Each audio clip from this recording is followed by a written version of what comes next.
Wow, it's... I ain't got friends, I got family. Wow. Vin Diesel. Ladies and gentlemen, Vin Diesel, the human thumb. Woo.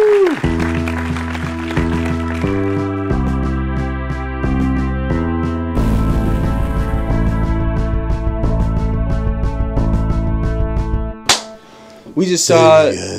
Okay, yeah. I'm sorry. We just saw Furious 7 in IMAX. I'm Matt. With me, as always, is Jackson. And together we are Flick Fanatics. There you go. Woo! Special guest.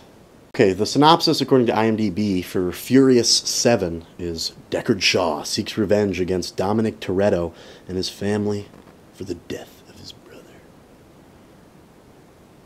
That's wrong. The synopsis is wrong, and you'd learn very, very, very early on, like first couple of scenes. But they might be trying to tell us that, like, as a misleading thing. James Wan directing this film. James Wan is, known for Saw, Insidious 1 and 2, The Conjuring. Now, Death Sentence is the closest thing he's done to, like, an action movie. I'd say so, yeah. But and this was just a full out. He went all out for his first action movie. I mean, he's a veteran filmmaker. He hasn't been doing it for too long. The things he puts out are just phenomenal. I haven't seen Dead Silence, but all the other movies Matt just mentioned are incredible. Like, genre-defining horror movies. He's coming off the heels of that and jumping right into action. And I think he didn't want to have a start. He didn't want to start at the bottom. I think he just jumped in and went balls to the wall all the way. And it definitely shows in Furious 7. I mean... when I watched this movie, there were moments when I couldn't help but think about directors like Michael Bay. And I'm not saying that in a negative way. No, I can see it. I'm saying it in a way of, like, a lot of destruction. Hollywood blockbuster. Lots of things are blown up. There's people dying. Left and right.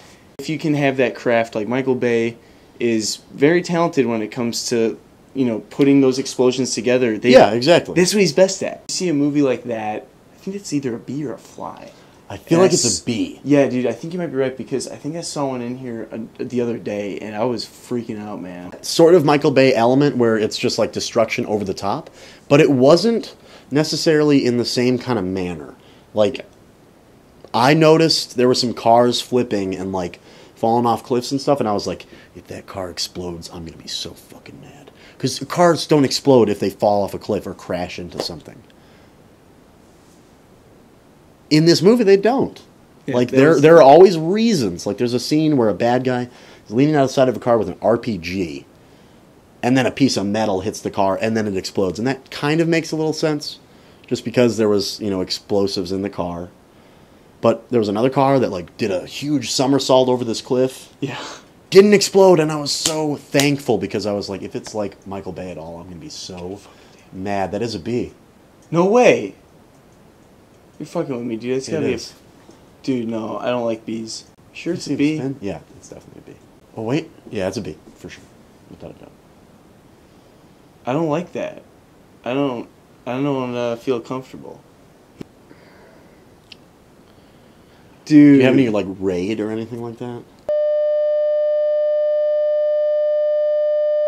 I don't like B's. There is a B. It's inside of the little pulley thing on Matt's fan. This franchise is weird. This franchise is all over the place. It's out of order with the third film. The third movie, if you don't know, is Tokyo Drift. Bow Wow. Lucas Black. Yes. Han Solo.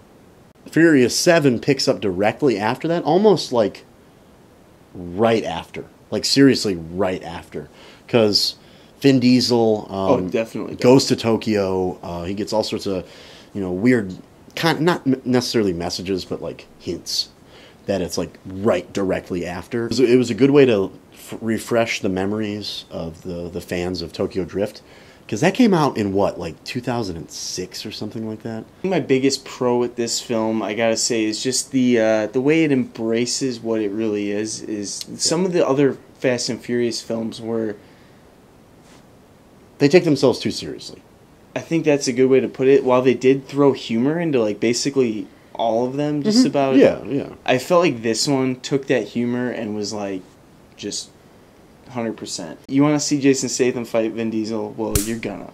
You're gonna have this. You're gonna see this, and we're gonna make fun of it pretty much the entire time. Because it was pretty self-aware. Cheesy product placement that you'll see in the movie. Like, right out of a goddamn commercial. Like, boom. It was forgiving. Like, the amount of humor was forgiving. Because normally, as you guys know, I'm super picky about humor in action movies. It was on the better side. Because it was self-aware. It wasn't trying to just make people laugh. It was like, we're making fun of ourselves in a sense. There's something about a movie like this that I'm going to end up liking a lot more than a Michael Bay movie. And the reason is, I'm all for a good Transformers movie. We just haven't had a good Transformers movie. Yep. It has source material. It has something to actually build off of. Fast and Furious, these stories are written as they go. It's out in the, there's nothing to base it off of. There's no comic, there's no cartoon that they're doing this off of. There's no 80s TV show or anything exactly. like that. And so these movies are just about fun, and I never realized that until very recently. Honestly, care less about the other movies. This movie was definitely a pleasant surprise. I'd give it 3.5 Vin Diesels out of 5.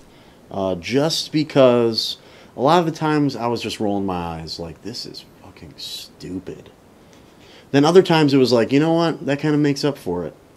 And then there was a really touching moment at the end of the movie that's so flawlessly woven into the story. Because they mention certain things early on, like the beginning of the movie. Because normally I would have just given this movie a 2 out of 5.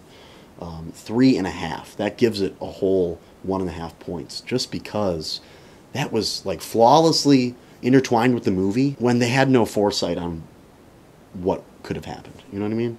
I'd give this film a B-. I would give this film an 8 out of 10. It's a B movie. It's a fun, action-packed thrill ride that I kind of realized you don't really have to watch the other ones to just jump in and watch it. It's just a freaking Hollywood blockbuster. Just go see it and have fun. If you do, very nice finale to the film. It's a very, and hopefully a finale for the series. I was laughing a lot. I was on the edge of my seat for some of the action scenes. They were a ton of fun. But if it wasn't for the terrible acting, aside from The Rock, Paul Walker, and Ludacris, I would have given it a higher score because, like Matt said, it was fun. It was exciting. It was kind of heartfelt at times. Yeah. So let's have a guest come out. It's not Vin Diesel. It's Marshall Alto, Maine. Hello. Hey guys. Spread out a little. Hello, it's me, Maine. I'm back. Of course, just got back from Madrid, performing at plenty of festivals, so I'm really tired, but I had to see Fast 7 because I really liked all the Fast and Furious movies, and this one personally I liked the best. Enjoyed the racing, enjoyed the action, the bullets, and just the babes, you know, because I love that shit.